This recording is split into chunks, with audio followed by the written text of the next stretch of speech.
So what's up? It's your boy, this Kabiyahe TV. Kabiyahe mo, kabiyahe na lahat, kabiyahe TV. Yan, kinat pa ako yan. Siyempre, dahil nga medyo mahaba na buhok natin is magpapagupit na tayo. Siyempre, dito yan sa tumasa kay Kuya Saturn. Shoutout sa'yo, Kuya Saturn. Yan, tiray mo sa gilid. Bilis ako pa na konti. Yan, okay. Ang bilis. Sipin mo.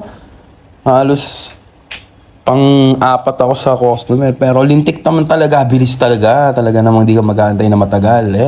Paspasan yan. Tuta, number 3 yan sa electric fan.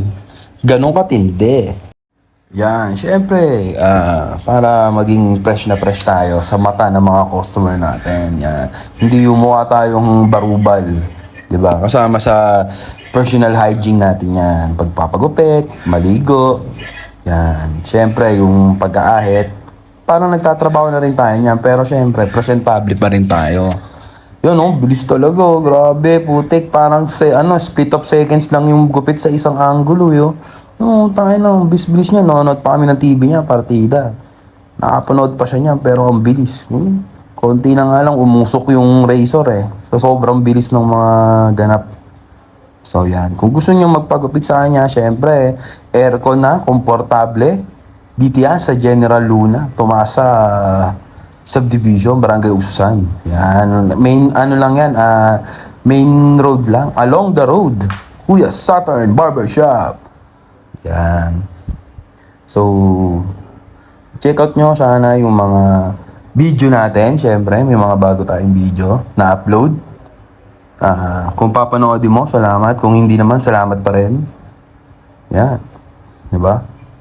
Kailangan maging presentable sa mga customers natin. Kasi, pwede ka nalang i-report kung medyo maaliwas ang mukha kang hold-upper o mukha kang basagulero. Yan.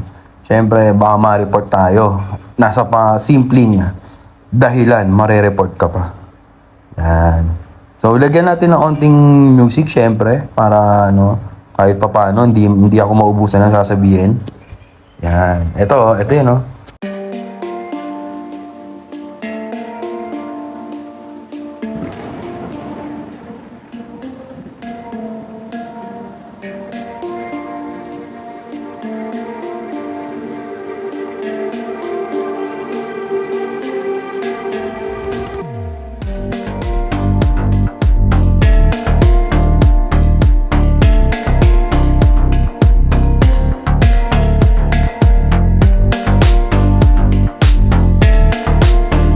So yun, cut na muna natin kasi baka makapiright tayo. So, lagi na lang yung makaka-copyright na yan. So, comment down below paano maglagay ng mga hindi nakaka-copyright na music.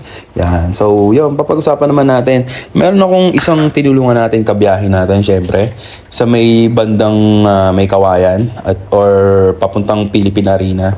Nasiraan kasi siya. Nawalan siya ng kuryente yung motor niya. So, maraming mga hingi siya ng tulong pero wala. Miski isa, wala daw huminto sa kanya. Sad to say, sa mga rider na tulad natin, kailangan magtulungan tayo. Kasi paano pag ikaw na yung ganong sitwasyon, wala naman tutulong sa'yo. Buti na padaan tayo. Tinulak natin siya at least papuntang Pandi, Bulacan. So yan, papunta din naman tayo ng San Rafael. Tinulak natin siya ng isang paa. Siyempre, hindi naman kaya ng dalawang paa. So isang paa lang ang pinantulak natin sa kanya. Pero tumatakbo siya ng 40 km per hour. So, yun. Buti na lang, napadaan ng yung lingkod. So, kasi pwede siyang mapahamak, ma-hold up, kung whatever, diba? Sa susunod natin na video yun. So, yan. Check out nyo yan. Wow. Parang na fresh yan. Bagong gupit. Yan. Ayan, kabiyahe. Don't forget to like, share, subscribe. Peace out!